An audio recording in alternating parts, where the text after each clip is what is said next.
juga podcast berisik ya. Jadi kita nggak mungkin kalau podcastnya cuman saya sendiri ya, tapi ada 3 narasumber di sini. Nah, aku mau kenalin dulu narasumber kita hari ini. Yang pertama ada Kailila sebagai karakter analisis, ada Roshana sebagai literary theory, and Fitri sebagai literary criticism. Oke. Nah, kita hari ini mau nge-podcast ya. Kita mau ngomongin soal cerita The Nickel by Gaida Maupassant. Nah, cerita ini tuh relate dengan modern life kita sekarang ya, yang dimana orang-orang tuh pada gengsi atau FOMO dengan lifestyle kehidupan di era modern ini. Nah, mungkin biar penonton tahu nih sinopsis dari The Nickels ini, mungkin bisa ceritain dulu. Boleh nih. Jadi tuh cerita ini tuh ironik ya. Karena Madame Loisel sendiri selama 10 tahun dia itu bekerja sangat keras demi melunasi hutang-hutangnya. Aduh, dia utang kenapa tuh kira-kira? Nah, kenapa dia hutang? Jadi gini. Kenapa tuh? Si Madame Loisel ini pinjem necklace dari sahabatnya, iya kalung dari Madame Forestier. Kenapa dia minjem? Itu karena dia ingin menghadiri sebuah pesta. Dan dia karena ingin tampil kaya ya, nah makanya dia pinjem kalung itu. Tapi secara tidak sengaja dia itu menghilangkan kalungnya. Wah. Yang membuat dia harus mengganti dong otomatis. Nah itu Sampai 10 tahun. iya. Cuman gara-gara gengsi ya. Tapi gongnya di sini, plot twistnya di sini. Selama 10 tahun itu akhirnya kan si Madame Loisel ini akhirnya ketemu sama Madame Forestier secara tidak sengaja. Nah, Madame Forestier bertanya nih sama Madame Loisel, kenapa dia jadi keriput, kayak nggak terawat gitu dirinya. Padahal dulu tuh cantik gitu dia. Karena selama 10 tahun kan kerja keras, otomatis nggak bisa ngerawat diri dia sendiri dong. Nah, Madame Forestier tanya nih, kenapa dia bekerja keras segitunya untuk mengganti necklace yang dia hilangkan kan ternyata. Nah, si Madame Forestier nih bilang, ternyata kalau kalung itu palsu atau imitasi, bukan kalung asli. Sangat ironi. Jadi endingnya tuh sangat twist ending teman-teman. 10 tahun tuh sia-sia gitu loh. Iya ya, karena memenuhi gengsi itu makanya dia dapat cobaan gitu. Kan nggak semua cobaan harus kita cobain. Iya teman-teman. dong. Gitu. Nah, kalau kita ngomongin lebih dalam gitu ya. Nah, secara historical konteks nih, tahun ini kan ceritanya 19th century gitu. Apakah ada kelas sosial yang membuat perbedaan di antara struktur masyarakat itu, dan di manakah posisi dari Madame Loisel ini dalam kelas sosial itu? Kalau misalnya menurut Marxism nih ya, kan Marxism tuh ada 3 kelas kan. Nah, menurut kayak historical Prancis nih, Madame Loisel tuh ada di kelas lower middle class atau petit bourgeois. Karena kan di awal-awal ceritanya udah dijelasin kalau misalnya suaminya itu pekerja bawahan di Kementerian Pendidikan. Sama nih, ini tuh ada ciri-ciri yang menggambarkan lower middle class banget nih, yang namanya itu mereka punya pembantu nih buat bantu-bantu pekerjaan mereka di rumah. Tapi mereka tuh rumahnya ya sederhana lah, nggak yang sebesar itu, nggak semewah itu rumahnya. Tapi mereka punya pembantu, dan ya walaupun mereka itu punya pembantu tuh, tapi mereka tetap aja ya kan, karena mereka statusnya itu di lower middle class, mereka tetap nggak punya tabungan yang sebanyak itu. Jadi ngomongnya lower middle class tapi tetap punya pembantu ya. Tapi bisa dibilang kalau kehidupan di Prancis itu lifestyle-nya tinggi banget gitu ya. Iya banget. Iya sih, bisa dibilang kayak gitu. Oke. Nah terus kan dari cerita The Nickel ini, Madame Loisel tuh kan obses dengan yang namanya kemewahan. Nah, apakah bisa dibilang kalau sebenarnya obsesi dia dengan kemewahan tuh sebagai rasa dia tuh merasa terasingkan atau alienasi dari kaum bourgeois gitu? Bisa dibilang seperti itu, karena kalau misalnya kita membicarakan soal struktural kayak Kelas sosial ya, kelas sosial itu terbagi jadi proletar sama bourgeois ya. Iya. Nah, masuknya tadi seperti Ocha bilang, dia masuknya bourgeois gitu. Tetapi dalam teori Marxisme itu disebutkan bakal apa ya, kayak terjadi keterpisahan gitu, menjadi merasa teraliensi. Hal itu terjadi kepada kaum bourgeois yang merasa dia tuh terpisahkan dari kaum yang mewah atau proletariat. Nah ya, jadi mereka merasa terpisahkan, tetapi sekaligus juga merasa terobsesi dengan kemewahan tersebut. Tapi ironisnya kaum borjua yang seperti Madame Loisel ini, mereka itu tidak bisa masuk ke dalam situ. Jadi mereka join circle, nggak bisa join gitu. Jadi mereka terasa teraliensi atau terasingkan gitu. Tapi bisa dibilang nggak sih kalau dia tuh sebenarnya FOMO atau dia tuh cuman merasa ya teraliensi biasa? Jadi bisa dibilang juga dia tuh sebenarnya korban dari standarnya ini. Jadi martabat seseorang gitu ya dihitung dari kemewahan, bukan dari karakter atau bukan dari kepribadian, tapi dari kemewahan, dari apa yang mereka punya, dari gaun yang mereka pakai gitu. Jadi martabatnya dihitung dari kemewahan tersebut. Jadi tanpa disadari dia juga seorang korban dari struktur dari itu. Jadi orang-orang di situ tuh tidak mengenal yang namanya don't judge the people by their cover ya. Jadi mereka tuh sangat menilai penting soal penampilan gitu. Ya, Nah, ngomongin soal penampilan ya, apakah terlihat kaya, keinginannya dia terlihat kaya itu sebagai rasa mindernya dia? Bisa dibilang kayak gitu nggak? Bisa dibilang gitu sih, karena Madame Loisel sendiri kan punya keinginan ya untuk tampil kaya, terlihat kaya gitu. Nah dari perspektif Marxis sendiri tadi kan identitas seorang itu dinilai dari kelas sosialnya. Nah Madame Loisel kan lahir di kelas menengah ke bawah tadi kan, makanya dia itu ingin terlihat kaya dengan cara ya minjem barang atau seperti itulah. Dia memenuhi gengsi ya, tapi memenuhi gengsinya dia. Tuh. Tapi kalau ngomongin soal penampilan ya, dia kan perempuan dan kita juga perempuan ya. Kita relate banget yang namanya memperhatikan penampilan. Tapi masalahnya di sini adalah beauty standard, teman-teman. Nah, kita sebagai perempuan juga pastinya ada effort atau ada struggle di dalam beauty standard supaya kita dapat label perempuan ideal. Nah, apakah Madame Loisel tuh di sini juga bisa dibilang dia terbebani dengan yang namanya beauty standard pada saat itu? Ya jelas banget ya, apalagi nih Paris itu disebut sebagai kota fashion. Gimana Madame Loisel nggak merasa aduh aku kok udah cantik tapi aku nggak kaya, aku nggak punya gaun mewah, nggak punya kayak jewelry gitu. Ya pasti dia merasa insecure banget kan. Apalagi nih di feminism itu ada yang namanya istilah female objectification atau tuh perempuan itu dipandang sebagai objek visual. Jadi kayak walaupun Madame Loisel itu kayak cantik, tapi karena dia gak punya gaun yang bagus, gak punya jewelry yang banyak, jadi dia kayak merasa aduh aku tuh gak pantas gitu loh, aku tuh gak pantas dapetin ini, aku harusnya tuh bisa dapetin lebih, aku bisa dapetin validasi dari banyak orang tuh yang bisa lebih dari ini gitu. Ya bisa dibilang berarti pada saat itu cantik aja tuh nggak cukup ya? Nggak cukup, ternyata lihatnya mandang harta juga ya, gitu. Oke, kalau soal ngomongin mandang harta gitu dan beauty standard, nah apakah sebenarnya dia tuh korban dari suaminya? Kan ini sudah pernah dinotis kalau suaminya tuh pekerja menengah ke bawah, bukan BUMN ya, kalau di sini mah apa ya, guru honorer lah ya. Gitu. Jadi tidak bisa memenuhi gengsi dari si istrinya ini. Nah, apakah dia tuh korban dari sistem patriarki sosial yang membentuk bahwa perempuan itu harus bagus secara penampilan dan juga kecantikan, atau dia tuh korban dari suaminya?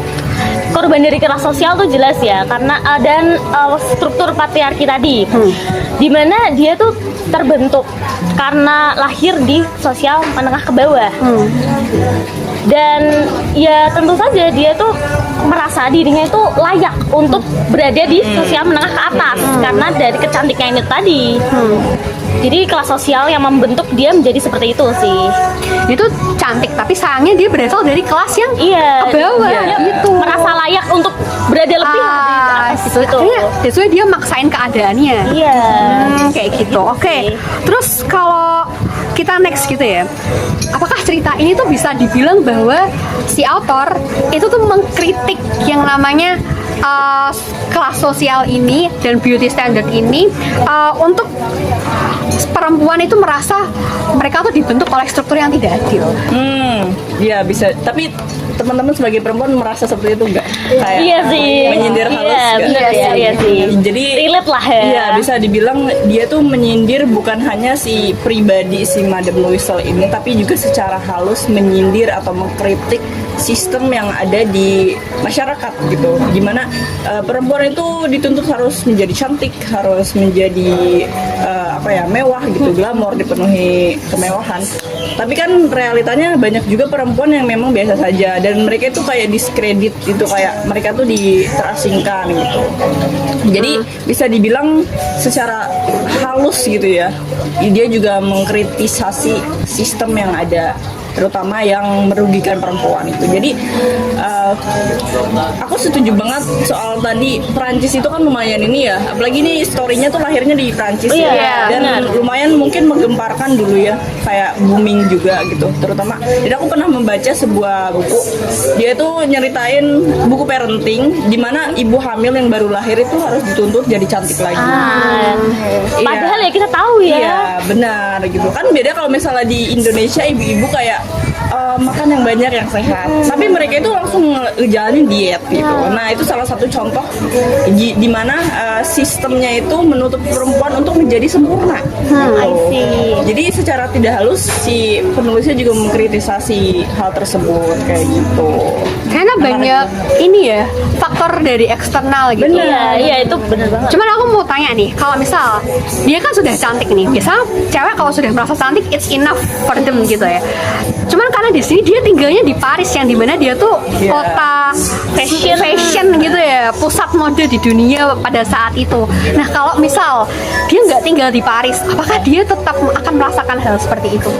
Menurut kalau dari region ya, menurutku ya patriarchal terus sistem beauty standard itu ada di seluruh dunia. Tapi gimana tuh? Beda-beda. Beda-beda. Tiap benar. daerah pasti beda-beda. Iya, Standar iya. kecantikan. Standarnya Kecantikannya beda-beda. Jadi Tetap ada. selama perempuan dan laki-laki ada itu, kita tuh membutuhkan yang namanya feminisme gitu. Iya, Karena perempuan tuh selalu berada dipandang sebelah mata. Jadi gitu, kita butuh feminisme kayak gitu. Oke, jadi ya walaupun mungkin dia nggak tinggal di Paris ya, tapi pasti dia ada rasa minder-mindernya gitu. Ada lah. mindernya. Tetap bakal Iya. ada. Nah jujur aja kayak kita misalnya pasti juga ngerasain kan yang namanya diperlakukan beda daripada laki-laki iya. ya kan, entah dari pakaian terus dari lain hal sebagainya. Karena perempuan juga dituntut anggunli gak sih? Iya. Nah, Elegan kalau- anggun li. Ini kita pernah denger lah kalau cowok disebutnya COD Biawa gitu. Ya, betul. Nah, kalau cewek kan nggak bisa ya Nggak kalau kayak bisa. gitu ya. Kalau misal cowok sarungan nggak apa-apa, cewek Iya. sarungan kayak, ngapain kayak Iya. gini gitu. Padahal sebenarnya ya kita sebagai perempuan kadang kita ingin mempercantik untuk diri kita sendiri. Iya. Tapi kadang juga orang-orang bilang kamu menarik perhatian siapa nih dan lain-lain kayak gitu. Jadi Benar. agak susah ya kalau memposisikan di sini. Tapi tanpa dia sadari kita juga terekspos hal-hal tersebut dari ini tahu, kayak misalnya dari media, terus dari entah film yang kita tonton. Kadang pernah nggak sih nonton film kayak film princess, terus Iya. dimana princessnya Iya. itu nggak boleh ketawa kenceng-kenceng karena dianggap itu tuh Harus perempuan elegan. harus anggun, harus Iya. elegan. Jadi tanpa disadari gitu ya. Jadi perempuan dimanapun mungkin ngerasa Kayak seperti terdoktrin gitu. terekspos sama hal-hal kayak gitu. Oke.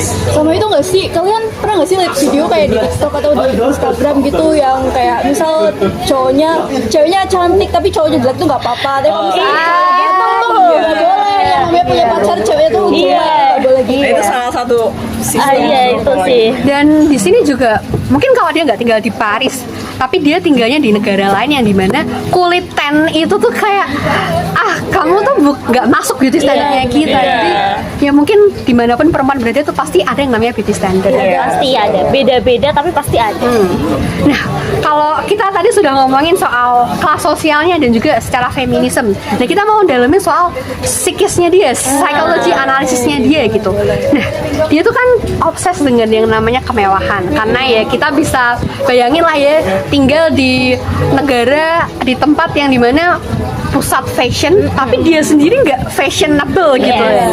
Jadi rasanya kayak tertekan gitu. Nah, apakah obsesinya dia dengan fashion itu tuh merupakan pelariannya dia dari realitas yang sebenarnya tuh dia tuh nggak terima itu, tapi dia nggak sadar Tapi kan? jelas banget gak sih, kayak kita bisa lihat kan kayak kehidupannya Madame Louiselle yang ya dia tuh nggak kaya amat, tapi nggak miskin juga, nggak bisa dibilang miskin karena ya dia punya pembantu, rumahnya bukan yang kayak kotor banget tapi kayak masih layak lah untuk dia tinggali. Tapi kan tetap ya yang namanya kita pasti lihat lingkungan sekitar kita juga untuk menentukan kayak standar kita lah untuk menjadi untuk mencari nilai kita di lingkungan. Nah, karena Madame Louiselle ini tuh maksudnya nggak terima sama apa yang udah ditakdirkan ke dirinya dia, jadi dia kayak butuh pelarian. Nah, di psikoanalisis itu dibilang yaitu daydreaming as escape. Apa itu? Nah, jadi tuh ketika orang tuh nggak terima sama apa yang terjadi di dunia nyata, jadi dia tuh butuh pelarian. Pelarian yang Madame Louiselle itu dia tuh bentuk fantasi di kepalanya dia, gimana sih what if dia tuh jadi orang kaya, kan dia udah cantik tuh, gimana sih kalau misalnya kecantikannya dia ditambahin sama gaun yang mewah sama jewelry yang banyak. Nah, jadi kayak ya jelas banget itu bentuk pelariannya Madame Louiselle. Jadi bisa dibilang dalam fantasi itu tuh akhirnya mempengaruhi tindakannya dia sampai dia tuh rela buat minjem Rela ngelakuin barang apa aja. dia, yang rela lakuin apa aja untuk memenuhi gengsinya dia gitu kan ya. Ternyata fantasi itu juga secara psikoanalisis bisa mempengaruhi tindakan kita ya. Walaupun itu dalam pikiran kita, tapi lama-lama juga kita bisa menuangkan itu gitu. Terus kalau kita ngomongin nih soal rasa bersyukur gitu ya, apakah sebenarnya konflik batinnya dia tuh dipengaruhi oleh lingkungan atau perasaan ingin validasi dapat self worth-nya itu? Kalau menurut saya sih ya dia tuh kayak haus validasi lah. Iya, sih benar. Karena kan kayak ya kalau misalnya kita dipikir secara logika ya, kalau misalnya hidup ya cantik mah itu takdir gak sih? Kayak ya udah kita disyukuri aja kalau misalnya kita nggak punya barang-barang kayak barang-barang mewah gitu. Misal ya kita punya tetangga yang dia tuh punya mobil mewah, terus kayak rumahnya gede, kayak ya kita bersyukur aja nggak sih? Jadi kayak itu juga bisa dipengaruhi lingkungan sih. Jadi Rasa iri ya. rasa iri kayak harus sama lah, kayak kalau misalnya tetangga kita punya itu kita juga harus seperti itu. Tetangga beli kulkas, ayo kita beli kulkas. Iya. Bener. Sebenarnya kita kalau baca ya The Nickel itu tuh rasanya ngeselin ya si Mrs. Louiselle ini. Iya. Tapi dia juga kasihan karena ya kita sebagai perempuan kita merasakan ya kalau perempuan itu banyak banget tuntutannya dan pasti ada rasa insecure, rasa kita kok kurang banyak gitu ya. Udah cantik nih tapi kurang secara materi dan lain-lain kayak gitu. Jadi ya sedih juga sih ya baca ini tuh ya. Jadi kita juga sebagai perempuan apa sih yang bisa kita tunjukin, value apa yang bisa kita tunjukin ke dunia biar dunia tuh nggak bisa mandang kita sebelah mata lagi gitu. Terus kalau soal ini tadi ya, karena kita sendiri sebagai perempuan juga gelisah dengan standar perempuan yang nggak ada habis-habisnya. Nah, apakah dari autor ini tuh mengkritik adanya unconsciousness desire dari perempuan? Jadi sebenarnya yang diinginin perempuan tuh bukan soal keinginannya dia sendiri, tapi itu adalah produk dari tuntutan masyarakat. Kalau misalnya kita lihat di narasi awal ceritanya, itu kan diceritain gimana si Madame Louiselle ini merasa aku tuh seharusnya seperti ini, aku tuh harusnya dipandang menggunakan kayak kalau misalnya aku pakai gaun mewah, artinya aku cantik bermartabat dan sebagainya. Jadi seharusnya seperti ini. Di narasi awal kayak gitu sama autornya. Jadi bisa bilang emang seperti yang aku mention tadi, secara halus penulisnya juga mengkritik secara halus terhadap sistem itu sendiri gitu. Tapi Kemudian apalagi tadi pertanyaannya? Apakah dia tuh mengkritik kalau misalkan yang dirasakan perempuan itu adalah produk dari tuntutan? Oh ya, benar-benar. Jadi aku pernah baca buku judulnya itu Beauty Sick. Nah, beauty sick.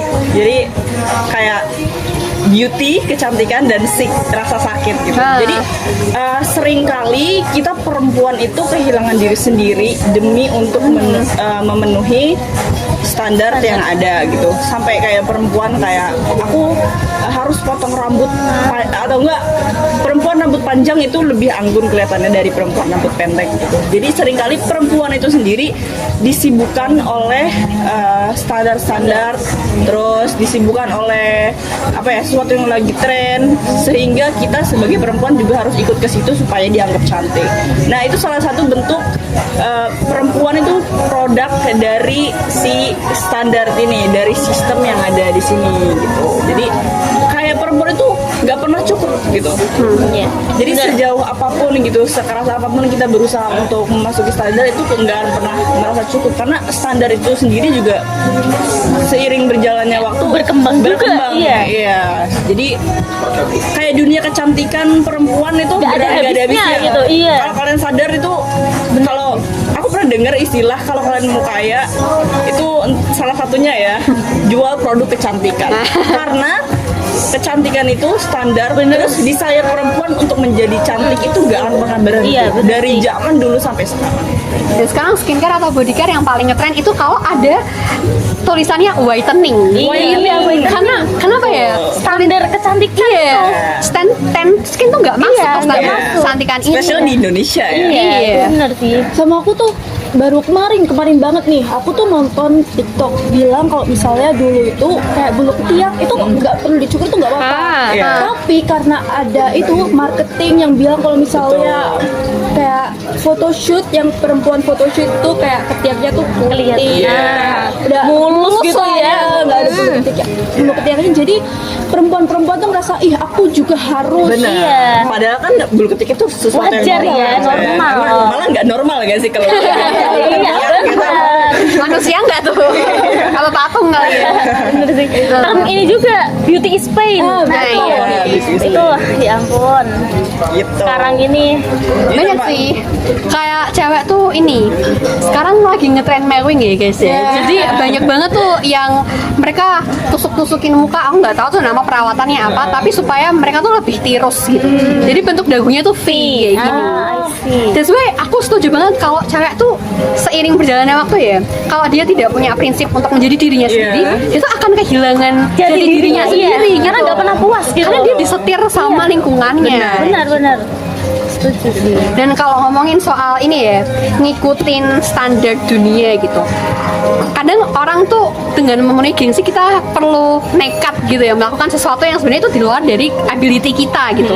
Seperti si Madame Louisel ini, sampai akhirnya dia dapat hukuman, ya dapat takdir itu ya 10 tahun utang gitu ya. Nah, apakah utang 10 tahun itu bisa kita tandai atau kita kenal sebagai working class oppression? Bisa sih, bisa dibilang gitu. Apalagi ini loh, kayak Madame Louisel itu kerja 10 tahun itu tuh bukan buat dirinya sendiri, tapi ya buat bayar utang. Ya, kalau misalnya utang itu nggak ada, itu ya Madame Louisel nggak usah kerja keras gitu. Bener. Jadi kayak kerja tapi nggak dapat upahnya gitu. Sama kayak di apa ya, di teori Marxism, di mana biasanya kita sering dengar istilah yang miskin makin miskin, yang kaya makin kaya. Iya, benar. Dimana biasanya kaum pekerja itu bekerja banting tulang, sangat keras, overwork itu demi memenuhi apa ya, Kebutuhannya, lifestyle-nya. Justru malah mengkayakan si proletar ini gitu. Benar. Jadi bisa dibilang ya kayak gitu ya, apa yang direpresentasikan di The Necklace ini. Kayak Madame Louisel tuh bukan menghidupi dirinya sendiri, tapi menghidupi sistem. Sistem itu dia. Kayak yang sering kita lihat gitu ya, kasih makan Instagram. Iya, kayak gitu tuh. Kayak gitu. Makan cantik di kafe, makan cantik buat posting Instagram, tapi habis itu makan penyetan. dimakan sesungguhnya tuh itu gitu. Ya selain perempuan yang dimakan oleh beauty standard, tapi juga orang laki-laki juga bisa kemakan yang namanya itu ya, kasih makan Instagram, Iya. kemakan sistem. Kayak semua orang tuh kalau nggak ada habisnya ya, kalau kita nggak ada yang namanya bersyukur atau kita punya self boundaries gitu. Kalau kita nggak punya prinsip ya guys, sekali lagi ya itu kita akan kehilangan semuanya gitu. Tapi justru uniknya tuh, ya unik sih, tapi kadang tuh kan kalau Madame Loisel di sini target dia itu ingin menunjukkan kemewahannya itu kepada mungkin kaum borjuasnya itu sendiri ya, bukan beneran yang kaum atasnya gitu. Mirip kayak di realitas sekarang, dimana kadang tuh ya perempuan itu ingin menunjukkan dirinya bukan untuk laki-laki tapi justru untuk ke perempuan lain. Iya bener banget. Bikin permainan iri. Iya, benar. Dan mungkin kalau yang laki-laki emang dia nunjukinnya untuk ke perempuan. Kayak jadi ya yang tadi main ke kafe untuk sekedar foto aja gitu kan. Itu untuk menunjukkan ya ke yang lain kayak. Iya. Uniknya gitu. Menciptakan keirian gitu ya. Iya. Iya. Justru uniknya di situ. Justru perempuan itu menunjukkan untuk perempuan lain gitu. Ini gue cantik katanya. Iya. Terus Makanya ada istilah ini ya, woman super woman gitu Iya. ya. Harusnya seperti itu gitu. Atau girls girl. Iya, tapi ada kayak keunikan Iya, dikit lah ya. iya, Kalau kita iya. tuh saingan Iya, gitu. Iya. ironi. Ironi, iya, ironi, support ironi. woman, Bener. tapi ya kayak gitu. Kadang Iya. kayak misalnya tas mahal itu dibeli bukan untuk ya laki-laki mana mengerti gitu, tapi kan perempuan lain yang ngerti. Ngerti kalau ini tuh tas mahal, iya kan? Unik banget. Unik. Ya kalau kemakan gengsi mah begitu kan sih. Iya sih. Kita pengen menang. Kadang tuh memang beauty standard ini sebagai bentuk persaingan kita, sebagai bentuk pertandingan kita dalam kehidupan yang semu ini ya. Jadi ya kita mengejar apa sih sebenarnya di dunia ini? Validasi kan sih. Harus validasi. Harus gitu ya. validasi gitu. Masih makan ego. Iya bener juga. Dan itu bukan ego kita sendiri, ego orang lain. Makanya, Jujur. makanya. Gitu ya, bener Iya. ya. Tapi dari ego orang lain tuh numbuhin gengsi di diri kita sendiri Iya. gitu. Iya sih. Makanya kayak Madame Loisel ini kan dia waktu selesai party ya, dia tuh agak malu gitu waktu dijemput sama suaminya untuk naik ke taksi gitu. Ya, jadi kayak orang-orang sekarang mah malu untuk menunjukin jadi dirinya tuh siapa gitu. That's why kalau kita lihat di modern life sekarang ya, banyak orang tuh pakai pinjol, pakai judul dan lain sebagainya Oh, iya. untuk dia tuh mengusahakan hal-hal tuh yang sebenarnya lo tuh nggak perlu hal itu kayak gitu. Nah, ngomongin soal modern life gitu ya, karena kan Madame Loisel nih ada di 19th century, itu udah lama banget, kita belum lahir ya guys ya. Nah, kalau misalkan dia hidup di masa sekarang dengan efek media sosial dan lain sebagainya, apakah obsesnya dia tuh akan semakin parah atau ya udah sih dia kayak mencoba untuk biasa aja gitu. Wah, aku bakal bilang semakin parah sih. Makin parah. Iya, makin Iya. parah. Karena media sosial tuh kayak gimana ya? Parah banget gitu. Apalagi netizennya, omongannya nyelekit, menyakitkan ya. Jadi Madame Loisel bakal mencoba untuk memenuhi apa yang netizen itu mau gitu. Bakal ngelakuin segala cara lah. Tapi ini tuh backgroundnya tahun berapa sih? Ini 19-an ya? 19-an. Mungkin belum ada HP ya? jadi- Belum. Dan mungkin bakal lebih parah banget Iya, kali tereksposnya lebih parah kalau pasti. misalnya zaman sekarang. Apalagi kayak algoritma media sosial Iya, kayak betul. TikTok sama Iya. Instagram yang isinya flexing gitu kan. Iya, yang iya. tadi kita bahas kan kayak foto mirror selfie pakai HP iPhone. Iya. Terus kayak nenteng Tas tas branded Chanel. gitu. Pasti Madame Loisel pasti bakal kayak haus banget kayak Iya. aku harus punya ini, aku harus punya ini gitu. Karena sifatnya dia sendiri itu yang haus validasi, pengen menunjukkan. Pasti dia akan semakin obses dengan yang namanya material. Iya, iya. Karena aku pernah lihat di TikTok, ini cewek cantik banget. Cuman kameranya buram karena dia TikTokan pakai Android. Nah, dia di komen begini nih. Oh, komedi ya? Iya, pakai Iya. Android gitu. Coba kalau dia HP-nya iPhone pasti lebih jenis, Iya. kelihatan banget cantiknya kayak gitu. Jadi kayak can we just appreciate Iya. kayak her beauty gitu, nggak usah ngomentarin benda-bendanya gitu. Jadi kalau menurut kalian sendiri sebenarnya yang bervalue dari perempuan itu sebenarnya apa sih? Yang bisa dibilang perempuan tuh cantik dari dalam tuh bisa dilihat dari apanya sih? Attitude lah ya pasti. Pasti. Kepribadian. Iya. Tapi zaman sekarang ini kayak susah gitu Iya ya. sih. Orang-orang langsung ngejudge-nya dari penampilan. Iya benar. That's why aku sangat setuju dengan statement kita perlu mencintai diri kita sendiri sehingga kita tuh nggak harus validasi sama orang lain kayak gitu. Karena ya kalau kita mengejar atau mencari kepuasan dari orang lain, kita nggak akan pernah puas. Karena setiap orang itu punya standarnya masing-masing gitu. Ya begitulah dunia sekarang ya. Iya, yang nggak ada habisnya ya, nggak ada sih. puasnya. Ya coba kalau misal teman-teman bayangin kalau misal kita nggak usah bayangin di Paris deh, kita bayangin kalau kita hidup di kota besar seperti misalnya Jakarta, Jabodetabek gitu, yang dimana kalau ada tren, misal tren Corkcicle terus Labubu gitu, sebagai perempuan zaman sekarang ya, yang aku percaya kalian semua bervalue, punya prinsip gitu, apakah kalian akan menjadi orang yang FOMO atau oke, nggak apa-apa, aku seperti ini jadi nggak peduliin apa kata orang. Kalau dari aku sendiri sih paling kayak kalau misalnya aku mampu dan aku butuh barang itu, misalnya kayak Corkcicle, kayak itu kan barang yang Corkcicle apa penting sih? ya, itu Tumbler. Iya, tumbler. Kirain kayak sepatu Crocs gitu. Nah, itu tumbler, tapi itu juga loh Crocs. Sepatu iya, juga, ada. sepatu Juga ada. juga. Sorry. Iya. kayak misalnya tumbler kan kita butuh ya, kita butuh tumbler, tapi kayak kalau misalnya kita mampu beli ya nggak apa-apa beli, tapi kalau misalnya nggak mampu ya nggak usah. Iya, lah ya. jangan Kayak memaksain. ada Tupperware ya. Iya, Jadi kita benar. bisa pakai Tupperware aja, nggak usah pakai Corkcicle. Iya. Terutama kan fungsi bukan gengsi. Iya, itu sih.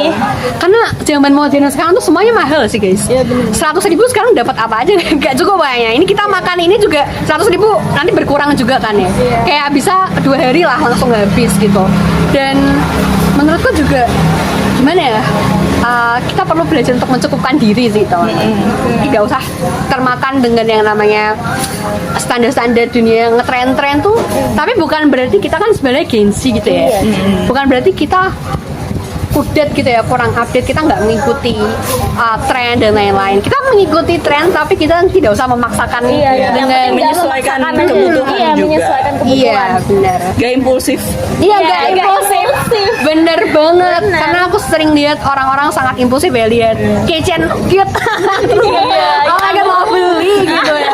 Bukan Ocha, kalau kita percaya Ocha tidak seperti itu teman-teman. Jadi gitu. That's the end of our session ya. Iya. Seru banget sih. Seru banget. Seru banget jujur. Kita juga merasakan keterbebanan kalau kita ada di posisi Madam Madam Louise. Loisel. Iya, jujur ya. Kinda relate lah kita Mungkin ya. kita juga bakal jadi seperti dia kalau misalnya kita dikelilingin sama orang-orang yang Iya, bener-bener kayak mungkin. gitu. Iya. Jadi perempuan tuh beneran harus apa ya? Belajar banyak, terus kayak ya positivity guys. Tampil all out. Kita nggak cuman ini sih, kadang perempuan itu gini guys, makanya cari cowok yang rich man supaya kita ketularan richnya. Oh, iya. Kita harusnya punya prinsip supaya kita yang jadi rich. Iya. Iya, benar. Jadi kita nggak depend. Nggak- iya, nggak tergantung. I don't need the rich man, I'm the rich man. Iya. Itu closing statement dari podcast berisik ya teman-teman nih. Kita sudah menemani kalian selama beberapa menit ini. Wah, 30 menit. Udah lama banget ya kita Iya. yappingnya nih, yappingnya seru banget ya. Jadi sekian dari kami ya. Jangan lupa untuk like, comment, and subscribe. See you di podcast berisik season 2. Bye.